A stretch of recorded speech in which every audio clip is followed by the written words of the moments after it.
Je souhaitais en effet faire un point rapide sur la situation en termes énergétiques et économiques pour notre pays et pour l'Europe dans le contexte que nous connaissons après avoir tenu un conseil de défense et de sécurité nationale sur justement l'énergie et après des coordinations intenses ces derniers jours à la fois avec la Commission européenne et avec l'Allemagne. Et j'étais à l'instant avec le chancelier Scholz sur ce sujet.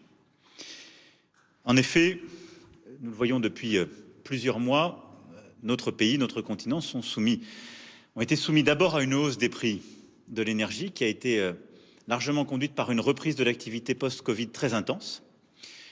Situation qui a été ensuite aggravée par la guerre lancée par la Russie en Ukraine.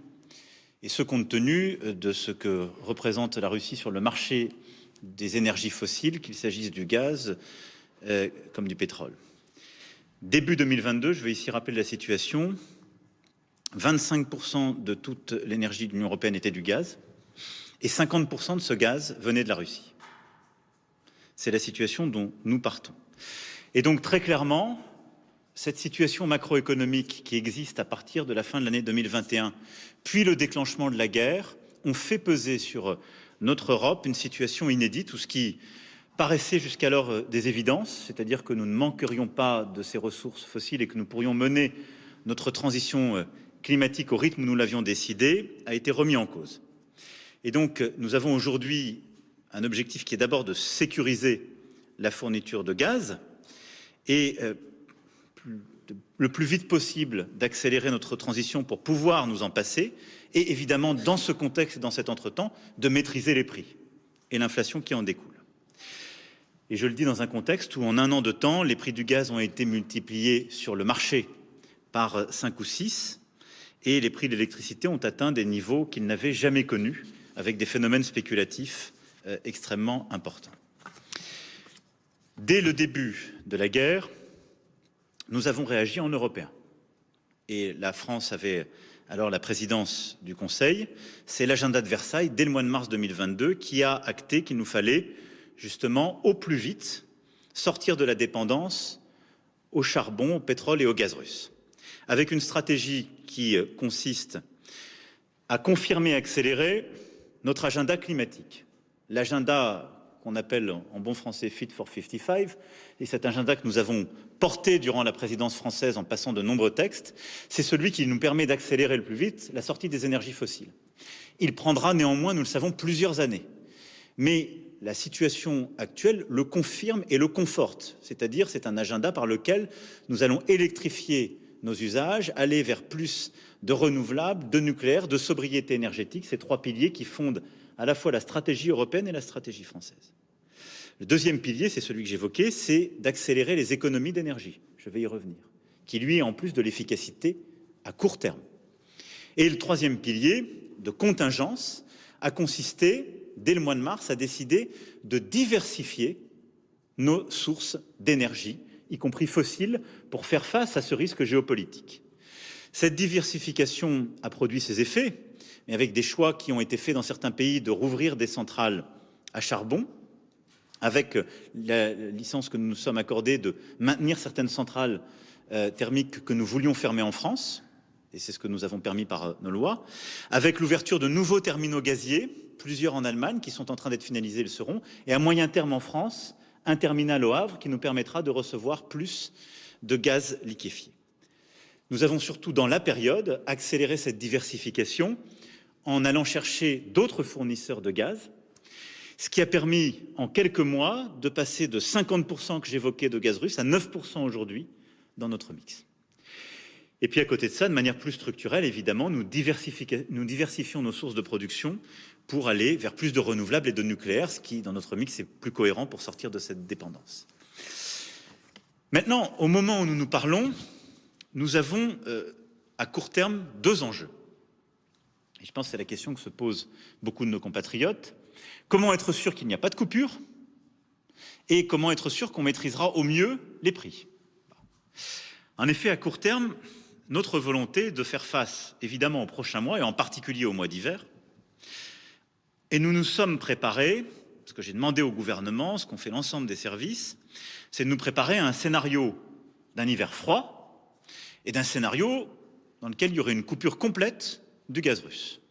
C'est celui, je dirais, dont les hypothèses de départ seraient les plus adverses, avec un objectif qui est le nôtre, qui est de n'avoir aucune coupure, gaz et électricité, et de préserver notre activité économique pour ne pas rentrer dans une crise économique.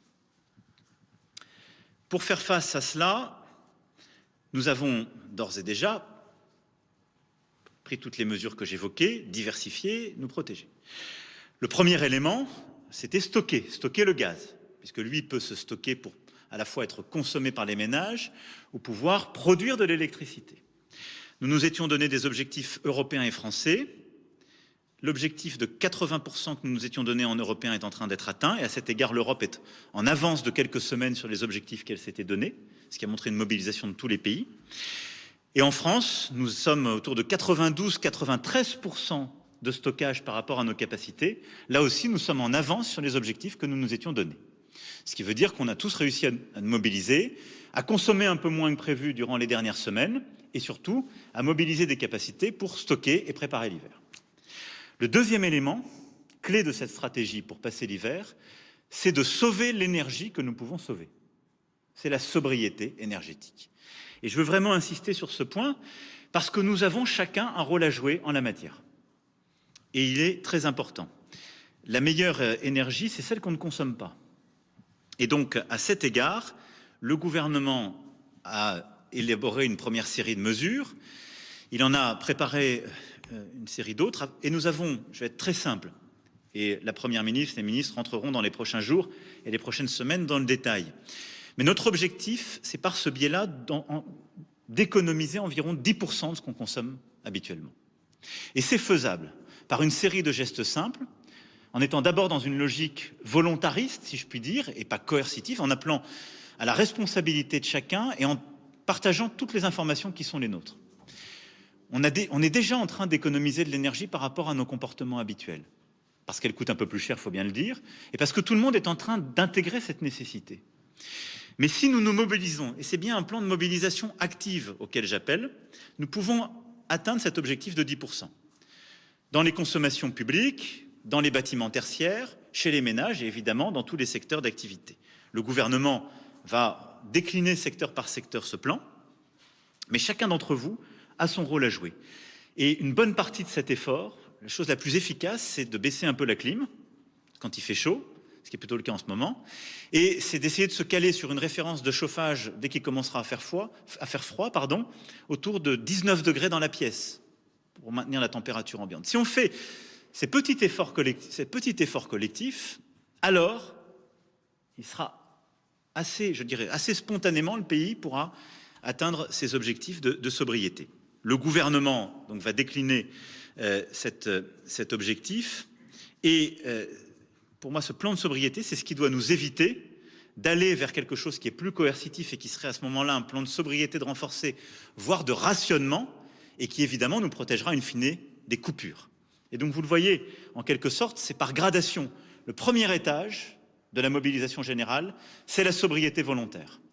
Et pour ça, il va y avoir une déclinaison secteur par secteur, un travail de communication du gouvernement, et puis aussi on va essayer que chaque personne, chacun de nos compatriotes ait des outils. D'ores et déjà, j'invite chacun à regarder EcoWatt, où vous avez de manière très concrète eh bien, la situation énergétique du pays, des conseils pour des gestes concrets, et qui nous permet chacun d'être en quelque sorte mobilisé. Donc vous voyez, pour faire face à ces difficultés de court terme, il y a le stockage, il y a ensuite sauver l'énergie et ce plan de sobriété en jouant sur la responsabilité de chacun, là où il est, et des particuliers comme des secteurs économiques et évidemment du secteur tertiaire et des administrations publiques. Et puis le troisième levier, c'est la solidarité européenne. Et je veux insister sur ce point parce qu'à court terme, nous l'avons beaucoup travaillé, en particulier en franco-allemand, et je veux ici vous dire la coordination et la solidarité franco-allemande qui va s'établir sur ce sujet, sur laquelle nous travaillons depuis le début de la crise. Si je devais simplifier les choses, l'Allemagne a besoin de notre gaz et nous avons besoin de l'électricité produite dans le reste de l'Europe et en particulier en Allemagne. Et ce pourquoi, ça n'a rien à voir avec le conflit en Russie, mais c'est lié à un phénomène conjoncturel qui est que aujourd'hui, le parc nucléaire installé en France est face à des défis techniques qui a conduit le superviseur, qui est l'autorité de sûreté nucléaire, à demander des travaux à EDF, ce qui fait que nous avons plus de centrales que prévu qui sont en maintenance. Ça vient s'ajouter à la problématique que je viens d'expliquer, ce qui fait qu'on produit moins d'électricité en franco-français que prévu, et on a besoin de la solidarité européenne. Et donc, au fond, nous allons contribuer à la solidarité européenne en matière de gaz et bénéficier de la solidarité européenne en matière d'électricité dans les semaines et les mois qui viennent. Ça va se traduire en franco-allemand de manière très concrète. Nous allons finaliser dans les prochaines semaines les connexions gazières nécessaires pour pouvoir livrer du gaz à l'Allemagne s'il y avait un besoin de solidarité et à chaque fois qu'il y en aura besoin. D'ores et déjà aujourd'hui, pour la première fois depuis très longtemps, la France est exportatrice de gaz vers l'Est de l'Europe. Nous allons renforcer cela et nous mettre en situation d'être solidaires sur le plan gazier avec l'Allemagne si l'hiver est difficile et que l'Allemagne en a besoin.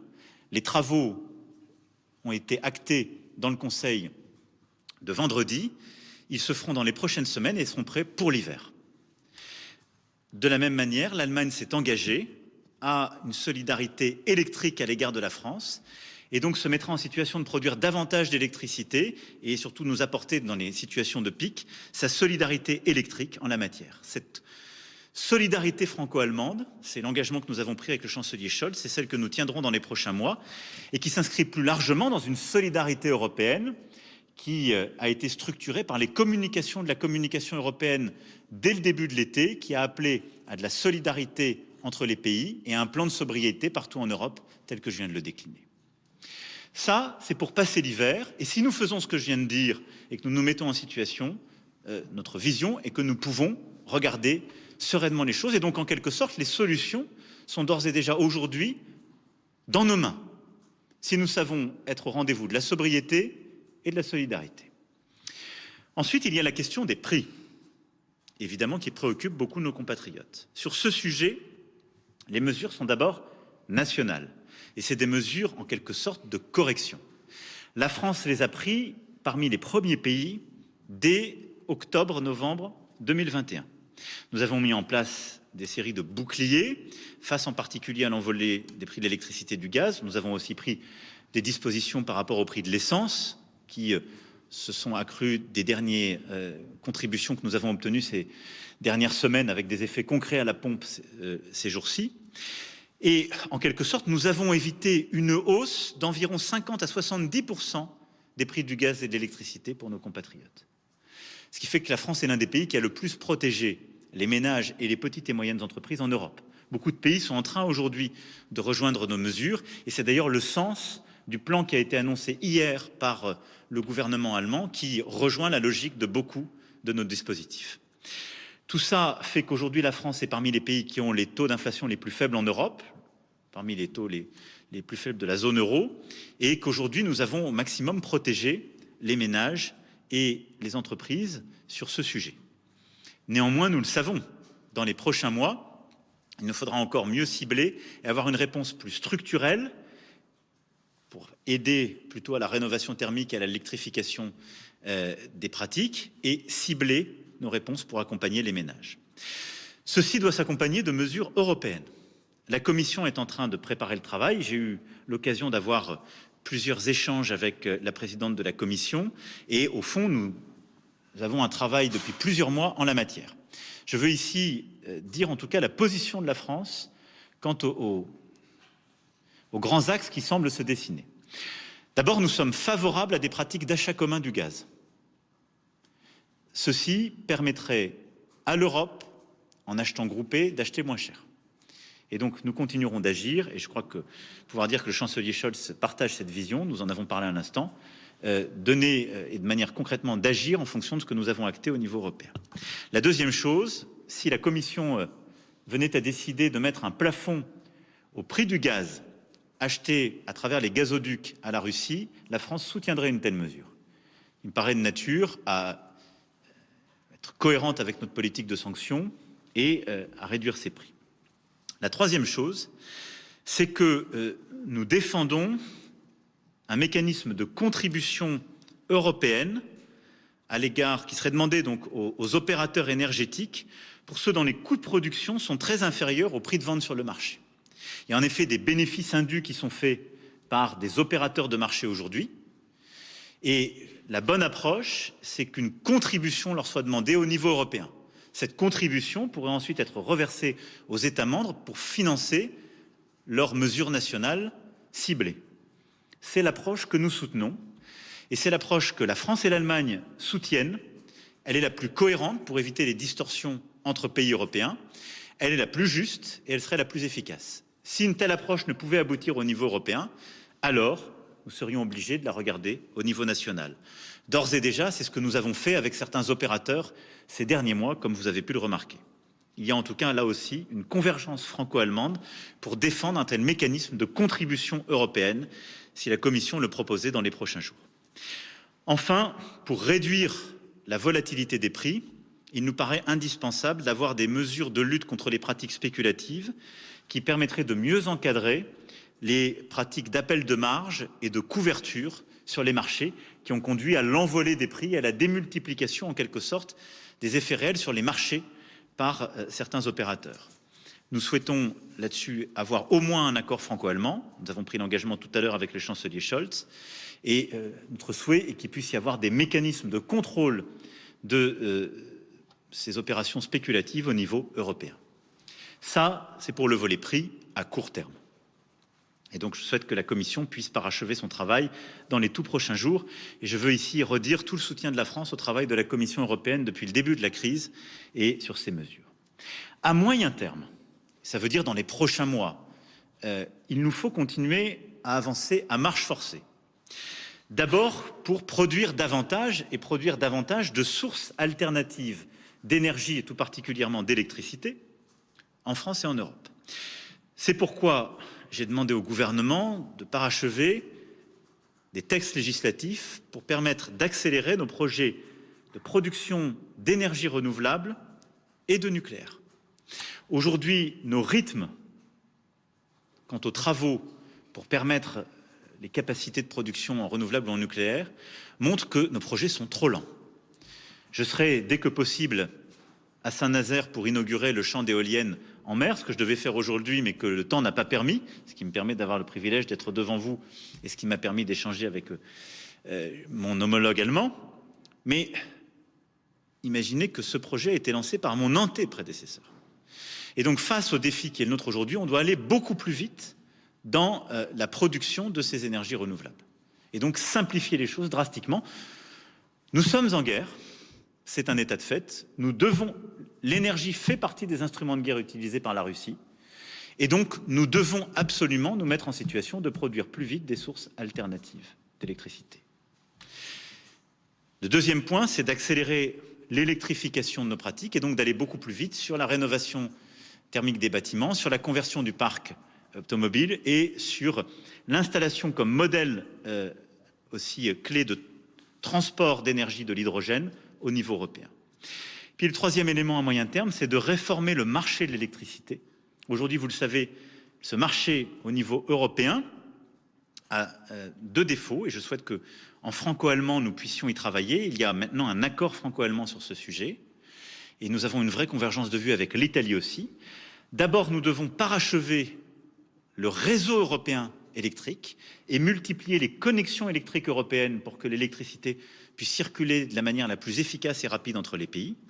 Ensuite, le prix sur ce marché européen de l'électricité doit être formé de manière beaucoup plus cohérente et en lien avec les coûts de production.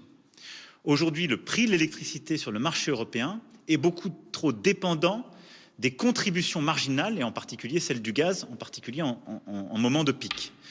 Ce qui pour des pays comme le nôtre et certains autres est aberrant et fait que vous avez un prix de l'électricité qui est déconnecté des prix, de la réalité des coûts de production. C'est ce qui fait d'ailleurs que vous avez certains opérateurs qui du coup font des bénéfices excessifs. Ce que la Commission européenne, je l'espère, s'apprête à corriger à court terme. Et donc à moyen terme, il ne faut pas que le marché européen ait en quelque sorte cette distorsion, donc il faut pouvoir le réformer. Voilà donc les trois grands axes à moyen terme sur lesquels nous voulons avancer. Voilà les quelques mots que je souhaitais donner, en quelque sorte les axes que je souhaitais dressé pour vous expliquer quelle est la stratégie à la fois française et européenne en la matière. Tout ça va donner lieu à la déclinaison d'une stratégie que la Première ministre et les ministres compétents vont expliquer d'abord sur le plan de sobriété qui donnera lieu donc à une présentation et surtout un échange avec l'ensemble des branches économiques, puis donnera lieu à des engagements successifs. Puis, en parallèle de ça, évidemment, la Première ministre aura aussi à lancer des exercices structurants pour le pays, la stratégie nationale bas carbone, la programmation pluriannuelle de l'énergie, qui seront dès cet automne lancés pour pouvoir déboucher sur des exercices législatifs fin d'année, début d'année prochaine. Nous aurons l'occasion d'y revenir de manière claire. Tout ça aussi au niveau européen donnera lieu à des travaux de la Commission dans les prochains jours qui seront explicités dans le cadre du collège de la Commission. Et évidemment, tout ça sera travaillé lors du prochain Conseil européen à Prague et nous permettra d'avancer là aussi en européen. Voilà les quelques mots que je voulais dire avant de répondre à vos questions. Bonjour monsieur le Président, Mathieu Coach, BFM TV. Vous venez de demander aux Français de faire environ 10% d'économie d'énergie avec des gestes du quotidien, notamment en mettant le chauffage à 19 degrés. Est-ce que cela veut dire que si les comportements ne changent pas cet hiver, il y aura inévitablement des coupures de gaz ou d'électricité? Et puis concernant les prix, vous avez parlé de mieux cibler les aides. Est-ce que cela veut dire que certains ménages doivent tout de même se préparer à payer leur énergie plus cher, ou est-ce que toutes les aides que l'on connaît aujourd'hui seront maintenues à partir de janvier? Alors, d'abord, la manière même dont vous avez formulé votre question montre qu'il n'y a pas d'inéluctabilité. Et donc la solution est dans nos mains. Si nous savons collectivement nous comporter de manière plus sobre et nous savons faire des économies d'énergie partout, alors il n'y aura pas de rationnement et il n'y aura pas de coupure. C'est ça la clé. Donc il n'y a pas de fatalité du tout. L'objectif, c'est-à-dire que si nous avons un hiver très froid, si la solidarité européenne est appelée, nous pouvons tout à fait passer ces caps si nous savons faire environ ces 10% d'économie d'énergie. Donc il faut dès maintenant nous mettre en capacité de le faire. Ce plan de sobriété, la logique dans laquelle on va plutôt rentrer dans un premier temps est une logique de mobilisation générale et pas d'obligation ou de coercition. Je pense que c'est très important parce que moi je crois dans l'intelligence collective et nos compatriotes sont tout à fait conscients de cela. Donc on va en fait faire des points réguliers, semaine après semaine, et on va regarder où on en est. Je vous dis où on en est des stockages. Chaque semaine, on va faire le suivi des choses. Et mon objectif, c'est qu'on puisse partager cette information et qu'on la rende transparente. J'ai donné un premier instrument. Mon EcoWatt me donne déjà beaucoup d'informations sur la situation énergétique, est-ce qu'on dépense trop, pas assez ou autre. Et on va essayer d'améliorer tous ces instruments pour que chacun puisse se l'approprier. Au niveau individuel, si on met déjà la climatisation en ce moment un peu moins fort, et si on arrive, quand il commencera à faire froid, à mettre le chauffage un peu moins fort que d'habitude, on y contribue. Ensuite, nous, on doit aussi changer les comportements. Et je dis ça, personne n'est exemplaire aujourd'hui. On doit tous se bouger, tous changer les habitudes et parfois les mauvaises habitudes. Et donc ce sont des réflexes qu'on va devoir prendre dans les administrations publiques, au niveau de l'État, des collectivités publiques, dans le secteur tertiaire, puis branche par branche, pour pouvoir le faire. On va faire le suivi de tout ça. Ensuite, l'étape d'après, à mesure qu'on va avancer vers l'automne-hiver, il y aura des rendez-vous chaque semaine. On va regarder les choses. Et on va regarder où on en est.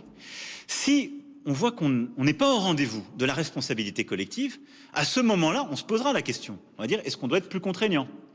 Est-ce qu'on doit mettre des mesures de contrôle, des mesures pour commencer à aller vers de la stratégie, soit de contrainte, soit de rationnement? Ça, ce sera la deuxième étape. Je pense que, et encore une fois, ça c'est dans nos mains. Si nous sommes tous responsables et qu'on prend notre part, tout porte à croire qu'on n'atteindra pas ce deuxième seuil. Mais en tout cas, il y a ensuite un deuxième seuil où on a la sobriété plus contrainte. Je ne veux pas qu'on commence par là, parce que je préfère jouer sur la liberté et la responsabilité. Mais il y aura ensuite ce deuxième étape, si on voit qu'on commence à déraper, peut-être qu'on dira, on va regarder dans les secteurs, dans les endroits où, manifestement, les mécanismes, ce qu'on attendait de manière volontaire n'est pas appliqué, donc on va mettre plus de contraintes. Et ensuite, un nouvel étage à la fusée, ce qu'on appelle le rationnement. C'est-à-dire que là, on va, dans certains secteurs, rationner, c'est-à-dire contraindre, limiter la part d'énergie disponible. Ça, c'est vraiment, je dirais, presque le mécanisme d'avant-dernier ressort, si le plan de sobriété ne marche pas. Évidemment, on le prépare avec tous les secteurs. C'est quelque chose qu'on connaît, sur le plan électrique comme sur le plan gazier. c'est quelque chose qui est contraignant. Aujourd'hui, si nous savons être au rendez-vous de la sobriété et de la solidarité, nous n'en aurons pas besoin. Mais on doit se préparer au cas où. Ce plan de rationnement, c'est celui qui nous évitera justement les coupures. Et donc la coupure, elle n'interviendra qu'en dernier ressort. Donc aujourd'hui, je vous parle en toute franchise, instruit par les bilans qui m'ont été donnés et l'information partagée avec les experts nationaux, européens, nos dialogues. Il ne faut pas jouer sur la peur. On n'est pas dans cette situation-là. Nous avons notre destin en main, parce que depuis le mois de février, on a fait beaucoup de choses et on a changé beaucoup de choses, et parce qu'on sait que si on arrive à être au rendez-vous de la solidarité et de la sobriété, c'est dans notre main. Mais avant la coupure, il y a beaucoup d'étapes, comme je viens de les décrire. Pardon, vous avez raison. Sur les prix, donc aujourd'hui, on a des mécanismes très larges. Ils valent jusqu'à la fin d'année. Il appartiendra au gouvernement, au Parlement, dans le projet de loi de finances, de les adapter. Ce qui est sûr, c'est qu'on ne pourra pas, pendant des mois et des mois, avoir des mécanismes aussi larges qui financent aussi massivement la consommation d'énergie fossile. Et donc la tendance va aller vers deux choses. Le plus grand ciblage de l'accompagnement, c'est-à-dire on va devoir continuer d'accompagner les familles, les classes moyennes et les familles les plus modestes qui ne pourraient pas résister à une hausse des prix. Et donc on va devoir cibler les choses. Je prends un exemple. Aujourd'hui, ce qu'on fait sur l'essence n'est pas ciblé. Vous pouvez gagner 4 ou 5 SMIC, vous avez les mécanismes qui sont payés par le contribuable à la pompe. Est-ce que c'est une bonne politique? C'est la plus simple, c'était une mesure d'urgence, c'est pas la plus intelligente. Donc on va devoir recibler nos politiques d'aide pour mieux accompagner plutôt les classes moyennes, en particulier nos compatriotes qui travaillent, et puis les ménages les plus modestes. Ça, c'est la première chose, donc aller vers un ciblage progressif. La deuxième, c'est qu'il faut plutôt utiliser l'argent du contribuable pour aller vers ce que j'appellerais des mesures plus structurelles, c'est-à-dire les mesures qui nous aident à nous passer durablement de ces énergies fossiles. Mieux vaut utiliser l'argent du contribuable pour aider à changer de véhicule, mieux vaut utiliser cet argent pour vous aider à changer vos portes et fenêtres et à faire votre rénovation thermique et à vous équiper de capteurs.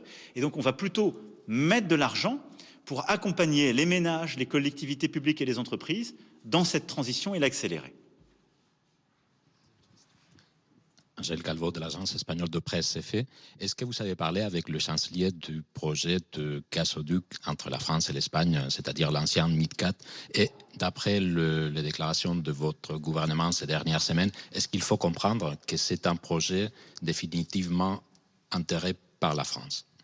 Alors, sur le sujet MidCat, j'en ai parlé évidemment avec le chancelier Scholz et j'en parlerai avec le président du gouvernement espagnol, Sanchez. Nous en avons à plusieurs reprises parlé. La France soutient les interconnexions énergétiques en Europe. Je le dis ici avec beaucoup de force.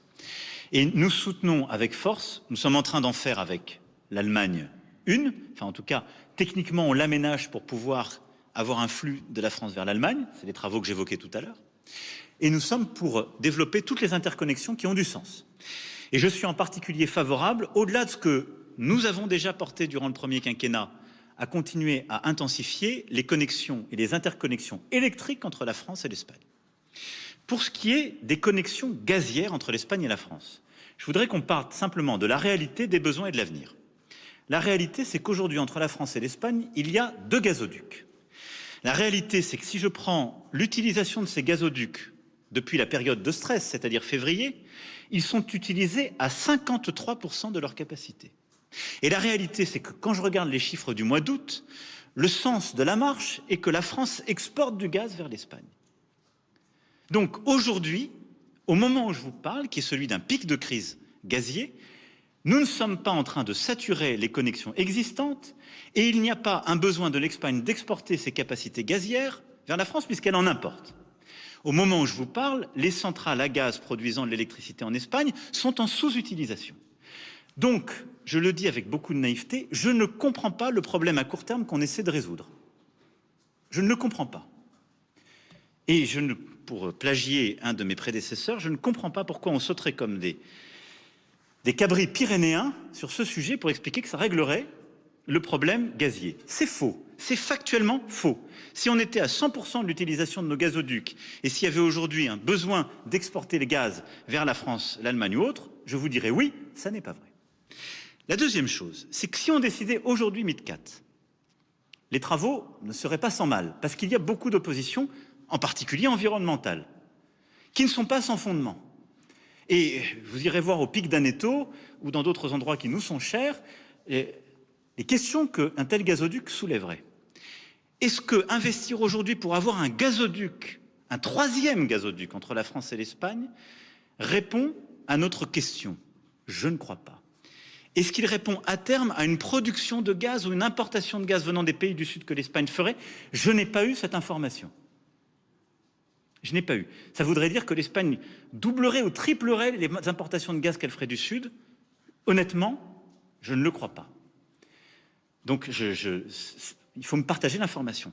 D'aucuns nous expliquent que ces infrastructures seraient utiles pour l'hydrogène, qui pourrait y passer demain.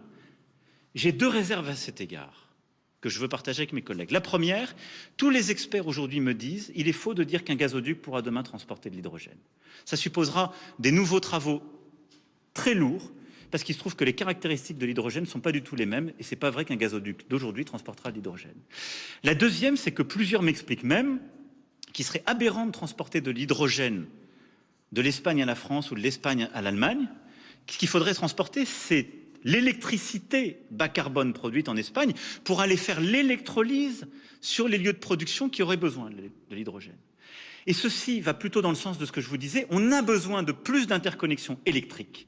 Je ne suis pas convaincu qu'on ait besoin de plus d'interconnexions gazières, dont les conséquences en particulier sur l'environnement et les écosystèmes sont plus importantes. Donc je veux ici dire, voilà, moi je pars des faits, je ne fais pas de politique, je parle des faits. Les faits sont ceux que je vous ai donnés. Il n'y a pas d'évidence de besoin. Il n'y a pas d'évidence aujourd'hui, il n'y a pas d'évidence demain, il y a des vraies difficultés. Mais je dis ici, la France, en tout cas, est un pays européen coopératif qui croit à la solidarité européenne et je ferai tout ce qu'il faut pour améliorer la solidarité énergétique européenne. S'il y a des faits qui viennent amender ce que je viens de dire, je les prendrai en compte et je viendrai devant vous dire voilà ce qui m'a été dit et expliqué par l'Espagne, l'Allemagne ou tel autre pays. Et voilà pourquoi je défends MidCat. Mais aujourd'hui, je donne les faits. Je suis à la disposition de mes collègues pour me donner d'autres faits qui me convaincraient du contraire. Je viens de parler au chancelier Scholz. Il ne m'a pas donné des faits différents qui m'ont convaincu qu'il y avait besoin d'une interconnexion gazière. Si demain, le président Sanchez me dit voilà les faits, je suis tout à fait prêt à revoir ma position. Bonjour Monsieur le Président, Anja Nussbaum de Bloomberg News. Une question sur cette contribution obligatoire sur les profits indus des énergéticiens que vous avez évoqués. L'Allemagne s'est d'ores et déjà engagée sur cette voie. Est-ce à dire qu'en France, on ne verra pas de telles taxes d'ici à l'adoption au niveau européen d'un mécanisme? Et à ce moment-là, quelles sont les entreprises françaises qui pourraient être affectées? Et une question de ma confrère également. Oui, ma consoeur, bonjour. Monsieur le Président. De l'achat groupé, vous. Alors, on nous a demandé de poser la question à la suite, donc la mienne porte sur Électricité de France, EDF. Nous sommes face à une crise énergétique et EDF n'a pas de patron. Alors, Monsieur le Président, avez-vous arrêté votre choix sur un candidat pour une direction unique ou bicéphale? Et EDF a à gérer un parc nucléaire qui est en mauvais état, 32 réacteurs sont à l'arrêt. Vos détracteurs vous reprochent cette situation, que leur répondez-vous? Merci. Merci beaucoup pour ces deux questions. Sur la première, la France et l'Allemagne ont la même position. Nous privilégions en effet une contribution européenne. Et notre souhait est que cela passe par l'Europe. L'Europe ensuite restituera à chaque nation justement les sommes ainsi perçues pour pouvoir financer les mesures nationales prises pour accompagner les ménages et les entreprises. Et nous partageons, et je crois que c'est la même chose que nous partageons avec plusieurs autres pays et dirigeants, la même vision des choses en la matière, que c'est plus cohérent, que ça évitera de créer des distorsions. En fonction de la finalisation de ce mécanisme, on pourra alors vous dire, et soit je reviendrai moi-même, soit les ministres compétents reviendront vers vous, pour vous dire les entreprises qui sont concernées et les montants. D'ores et déjà, nous-mêmes, nous avons mis plusieurs de nos entreprises à contribution, pour le dire très clairement. Et je veux ici l'expliciter. De fait, on a demandé des efforts volontaires, par exemple à des énergéticiens comme Total Énergie Nouvelle, avec les mécanismes qu'on a pu obtenir d'eux sur à la fois la raffinerie et les contributions pour le prix de l'essence à la pompe. C'est des contributions, mais dont on s'est d'ailleurs organisé, à mon avis, à bon escient, et je pense que les ministres ont bien fait, pour qu'elles aient un impact sur les prix payés par le consommateur. Vous êtes en train d'en bénéficier. C'est une contribution qu'on a demandé à l'entreprise. De la même manière, on a demandé une contribution à notre énergéticien qui est EDF, quand on a augmenté les volumes d'AREN, parce que c'est une contribution, puisqu'en fait c'est un prêt garanti sur le marché. Et ce qui fait qu'on a couvert le prix pour les acteurs qui l'utilisaient. C'est un peu technique, mais c'est la réalité. Donc cette contribution européenne, elle est soutenue en France et en Allemagne. Notre souhait est plutôt que ça passe par là, et en effet qu'il n'y ait pas de mécanismes nationaux. Si à la fin l'Europe échoue à le faire ou dit finalement qu'elle ne le fait pas, nous reviendrons à ce moment-là à des débats nationaux. Et je souhaite que dans les meilleurs délais, en fonction des critères que l'Europe donnera, on puisse répondre à votre point par entreprise et par montant. Sur ce qui est d'EDF, je ne porterai pas ici de réponse sur la présidence et la direction de l'entreprise. Ce sera fait en bon ordre. Il y a un travail qui est conduit par l'Agence des participations de l'État en lien avec les ministres qui en ont la tutelle, et des candidatures me seront soumises pour pouvoir prendre les décisions. Je veux ici d'abord et avant tout avoir un mot de remerciement et de solidarité pour l'ensemble des personnels de l'entreprise et de la filière, qui jouent un rôle si important pour la nation aujourd'hui, mais comme depuis le début, moi je suis attaché à cette entreprise. C'est aussi pour ça qu'on a fait le choix d'ailleurs de la renationaliser, compte tenu de son importance stratégique et de la stratégie qu'elle porte. Et donc je veux dire ici mon respect, mon soutien, ma confiance dans EDF et l'ensemble de ses personnels. Sur les procès qui sont faits, c'est normal. Pardon? Non, dites-moi. Ah non, c'était une protestation technique qui n'avait rien à voir avec mon propos, pardon. Et sur ensuite les critiques qui me sont faites, c'est tout à fait normal dans ces moments-là. Je vais quand même défendre mon action point à point. Quand j'étais ministre de l'économie et de l'industrie, la feuille de route avait été déterminée par d'autres que moi. J'ai montré ma confiance dans le nucléaire à une époque où j'étais plutôt minoritaire. Et j'ai agi pour que nous puissions sauver la filière nucléaire française. C'est le moment où nous avons fait l'opération de sauvetage de ce qui était Areva. Nous avons réunifié la filière, bâti Framatome. Et aujourd'hui, on peut encore parler de nucléaire français parce qu'il y a eu cette opération industrielle et que beaucoup a reposé, je vous le rappelle, alors sur EDF. Et nous avons redonné notre confiance. Ensuite, élu président de la République, je vous le rappelle, le peuple souverain avait voté une loi qui était la réduction de 50% du nucléaire à horizon 2025. Quelques mois après mon élection, avec le ministre en charge de la transition climatique, qui était alors Nicolas Hulot, nous avons porté de repousser cette échéance de 10 ans. Et donc, dès le début, nous avons redonné de la visibilité à la filière nucléaire.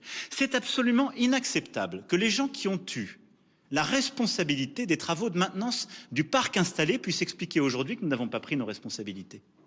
Parce que dès les premiers mois de mon premier mandat, nous avons redonné de la visibilité à la filière, en expliquant qu'on allait décaler de 10 ans les objectifs qui étaient initialement prévus, en redonnant de la confiance à la filière, en redonnant des objectifs.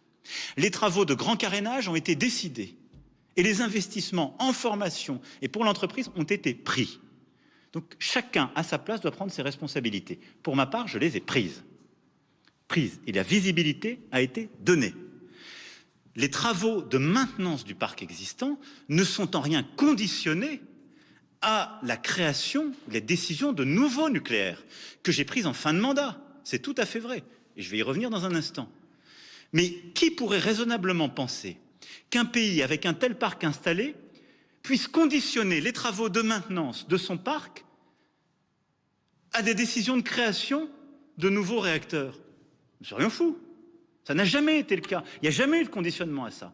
Et ce que j'ai entendu dans le débat public ces dernières semaines est inacceptable parce que c'est faux et irresponsable. Ça, c'est la première chose que nous avons décidé. Je l'assume. Et donc, vous voyez la cohérence qui a été donnée.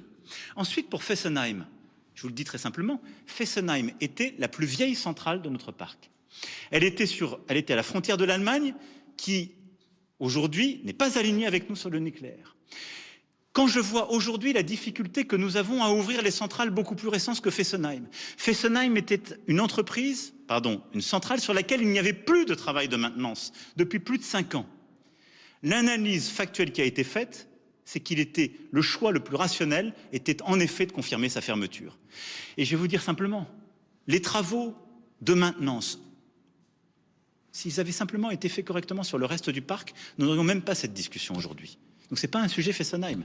Mais quand je vois les difficultés qu'il y a à ce que certaines centrales soient maintenues ouvertes, alors même qu'elles sont beaucoup plus récentes et qu'il n'y avait pas de questions, qu'on ne vienne pas me rechercher sur Fessenheim. Fessenheim, en quelque sorte, la messe était déjà dite, la décision stratégique avait été prise 5 ans avant sur la plus vieille centrale du parc, elle était donc cohérente dans son maintien. Enfin, j'ai voulu créer du consensus stratégique et politique en France sur ce sujet. Là où je vous le rappelle, il y a 5 ans, il n'y en avait aucun. Aucun. Et donc j'ai demandé aux experts de faire un travail en profondeur sur le mix énergétique et en particulier électrique pour le pays. C'est le rapport qui a été produit à l'automne 2021, l'été-automne 2021, par nos experts, d'RTE, AIE, etc.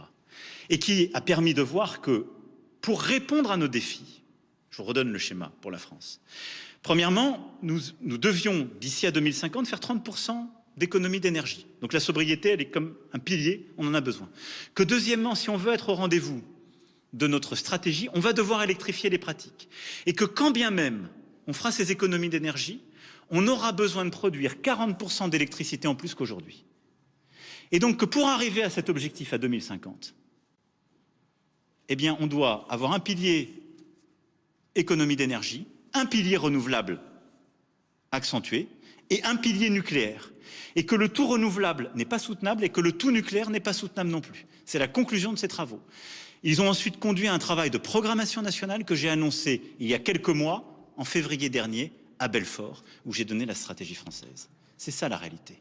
Et donc, à chaque étape, j'ai une stratégie qui a été cohérente et qui n'a pas attendu la crise que nous sommes en train de vivre et la guerre que nous vivons pour remettre la France sur un chantier soutenable qui n'est pas le tout nucléaire, mais qui est à la fois économie d'énergie, accélération du renouvelable et intensification du nucléaire. Voilà.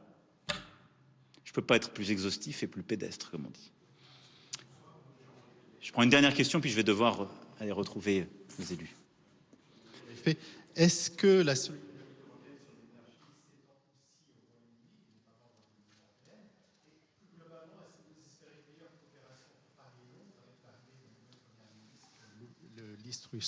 Truss. Je dis bienvenue à Liz Truss, je lui exprime toutes les félicitations de la France et nous sommes à disposition pour pouvoir travailler entre, comme on dirait, alliés et amis. Et en la matière, il n'aura échappé à personne que le Royaume-Uni n'est pas dans l'Union européenne. En tout cas, il ne l'est plus. Donc, les connexions et les solidarités sont différentes. Néanmoins, nous avons des coopérations énergétiques, nous avons des interconnexions existantes. Nous avons d'ailleurs une perspective en 2026 qui est un agenda de révision pour les coopérations futures et donc nous devons y travailler ardemment.